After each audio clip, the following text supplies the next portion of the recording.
Hello parents, नमस्ते। मैं हूं doctor Hemant Kumar, neonatologist and paediatrician, जिसका मतलब होता है बच्चों का डॉक्टर। एक न्यूबॉर्न बेबी को अपने घर लेकर आना हर एक पेरेंट के लिए हैप्पी और ब्यूटीफुल मोमेंट होता है। पर एक न्यूबॉर्न के साथ घर पर आते हैं बहुत सारे कन्फ्यूजन्स, बहुत सारे क्वेश्चंस और कुछ एंजाइटीज़।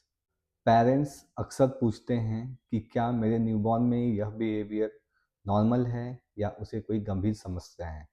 तो आज मैं आपको एक्सप्लेन करने वाला हूँ कुछ न्यूबॉर्न के नॉर्मल बिहेवियर जो पेरेंट को डराते ज़रूर हैं पर नॉर्मल हो सकते हैं, और कुछ डेंजर साइंस जो अगर आपको मिले तो आपको अपने पीडियाट्रिशियन से इमिडिएटली कंसल्ट करना है। न्यूबॉर्न में पहला नॉर्मल बिहेवियर फ्रीक्वेंट क्राइंग है। न्यूबॉर्न दिन में 2 से 3 घंटे क्राई करते हैं।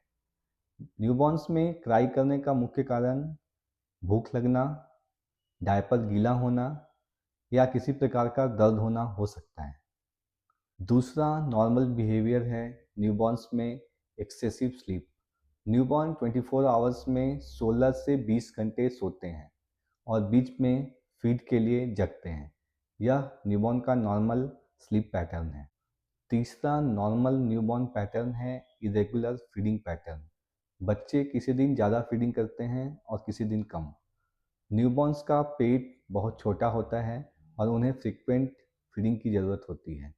जब तक बच्चा एक्टिव है और दिन भर में 4 से 6 बार यूरिन कर रहा है तो इसमें घबराने वाली कोई बात नहीं है। चौथा नॉर्मल न्यूबॉर्न बिहेवियर रिलेटेड है न्यूबॉर्न के स्टूल के कलर और उसकी फ्रीक्वेंसी से। शुरू में न्यूबॉर्न का स्टूल का कलर ब्लैक होता है, जो कुछ दिनों में ग्रीन हो जाता है और उसके कुछ दिनों बाद वह येलो हो जाता है। न्यूबॉर्न हर एक ब्रेस्ट फीडिंग के बाद स्टूल कर सकते हैं या 2-3 दिन में एक बार भी स्टूल करते हैं। ये दोनों नॉर्मल पैटर्न है। पांचवा न्यूबॉर्न बिहेवियर है फीडिंग के बाद वॉमिटिंग करना। एक न्यूबॉर्न जन्म से 6 महीने तक फीडिंग के बाद थोड़ी सी वॉमिट कर सकता है।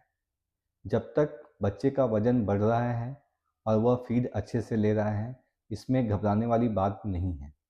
लेकिन अगर बच्चा ज़्यादा उल्टियाँ करे तो एक बार पीडियाट्रिशियन से कंसल्ट ज़रूर करना चाहिए।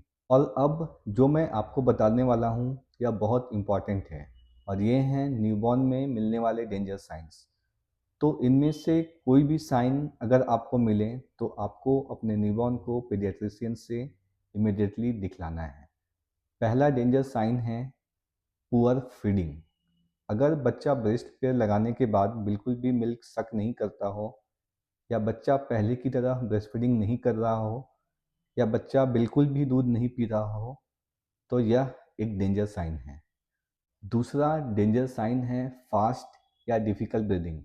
अगर बच्चा ज़ोर ज़ोर से सांस ले, या ब्रीदिंग के समय चेस्ट पर गड्ढे पड़ रहे हों, या बच्चे में कराहने की आवाज़ आ रही हो जिसे ग्रंटिंग भी कहते हैं, या बच्चे का होंठ और जीभ नीला पड़ रहा हो। तीसरा डेंजर साइन है न्यूबॉर्न में फीवर या लो टेम्परेचर। अगर बच्चे के शरीर का टेम्परेचर 100.4 डिग्री फ़ारेनहाइट से ज़्यादा हो या टच करने पर बच्चे का शरीर पूरा ठंडा हो।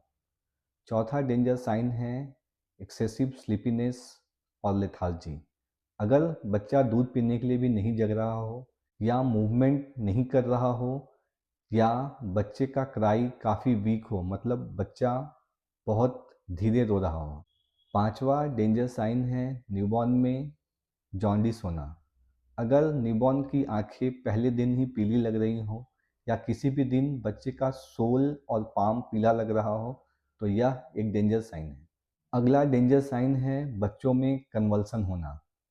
कोई भी जर्की मूवमेंट या बच्चे का शरीर स्टिफ हो जाना कन्वल्सन हो सकता है। और अंतिम डेंजर साइन है बच्चों में यूरिन कम होना। अगर बच्चा 24 आवर्स में कम यूरिन कर रहा हो, या डायपर चेंज करने की ज़रूरत कम पड़ रही हो। मैं आपको एक सिंपल रूल बताता हूँ। अगर आपका बच्चा आपको पहले जैसा नहीं लग रहा हो, या उसका बिहेवियर आपको अलग लग रहा हो, तो आपको इमिडिएटली पीडियाट्रिशियन से कंसल्ट करना चाहिए। अगर आपको यह वीडियो अच्छी लगे तो इसे लाइक करें और इससे दूसरे न्यू पेरेंट्स तक शेयर करें। ऐसे ही चाइल्ड और न्यूबॉर्न हेल्थ केयर टिप्स के लिए हमारे channel neo kid talks by doctor Hemant को सब्सक्राइब करें।